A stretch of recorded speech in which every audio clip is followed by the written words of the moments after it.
from Hamor, the son of Shechem. Joseph did. And that's where Joseph's buried. Or Jacob did, rather. And that's where Joseph, even I got it mixed up already.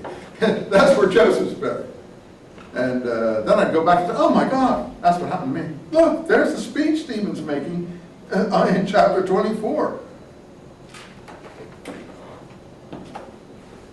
Makes biblical studies a lot of fun to me. I mean, that's what makes it exciting. Judges. Don't agree with me, I don't know. After the death of Joshua, the Israelites, if you can make this stuff more interesting than I am, I wish you well. After the death of Joshua, the Israelites consulted the Lord Yahweh, which of us shall march up first against the Canaanites to attack them? Okay, that seems to carry on here. Judah is to attack first. So, once again, nothing's been conquered. Everything is at standstill. It's like, did you see that movie Groundhog Day?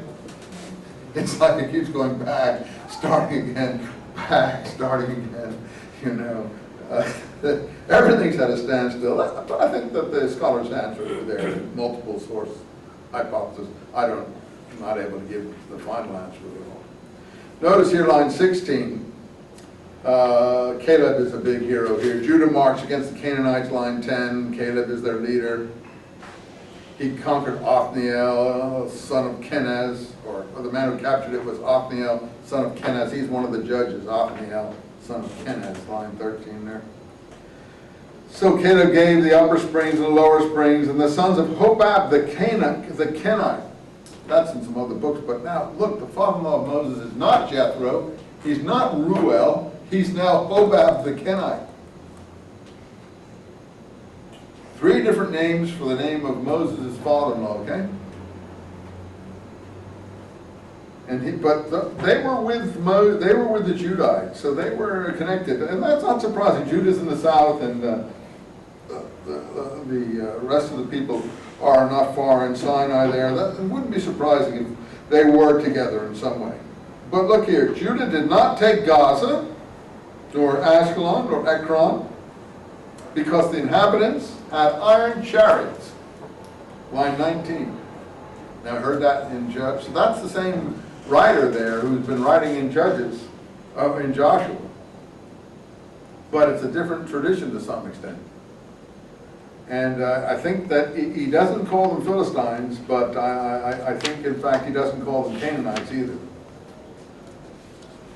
And as Moses was directed, line 20, Hebron was given to Caleb. I don't know when Moses directed that, but I'd have to look back at the other books. And he drove the 3 sons of the giant out, but the Jebusites live in Jerusalem. The sons of Benjamin did not drive them out, 21, and even now the Jebusites are still living in Benjamin. Okay, that's basically recapitulating the stuff, the same material. Now on to the house of Joseph. So this is like an introduction to Judges, recapitulating some of Joshua and Joe. That's fair enough. Someone else is writing a new book. Joseph, the house of Joseph made a reconnaissance at Bethel, which is the later shrine of the north. All the prophets will go to Bethel to prophesy, we'll see. But they didn't drive them out, line 28 again, and again this tradition is repeated. Ephraim didn't drive the Canaanites out of Gezer, so this is basically the same tradition that we have, only Joshua is alive again. Chapter 2. The angel of Yahweh, that introduction seems a bit more detailed than Joshua because it knows about Amorites, it knows about Canaanites, it knows about a lot of different groups. The Canaanites remain, line 30, in Zebulun, for instance. The Asherites live among the Canaanites today. That's a northern, so the Canaanites never got driven out of anywhere, according to this other text. 2, the angel of Yahweh went up to Gilgal, from Gilgal to Bethel. So, I shall never break my covenant with you, the angel says. You must make no covenant with the inhabitants of the country. You must destroy their altars. Otherwise they will become a snare for you. Well, I thought they already did all that. So again, the historian is saying, you didn't do it very well, you should have done it better, and we have all these problems, and you didn't do it. Okay, I don't have the answer to that. Only Joshua told the people to go, line 6. and he was 110 years old, and he was buried. We had that in the other book. Okay, it can be repeated here. And so now the presentation of this book is line 16. Yahweh appointed judges for them and rescued the men of Israel from the hands of their plunderers. But they would not listen to their judges. They prostituted themselves to other gods, bowed down before them. Line 17 and 18. They left the path the ancestors had trodden. Now, some of you are doing Islam with me, and you know that the Sunnah, I told you, is the path the ancestors have trodden. So basically, that's like what Sunni Islam is. The Sunnah is the path that was trodden in the desert by the ancestors. When Yahweh appointed judges for them, Yahweh was with the judge and rescued them.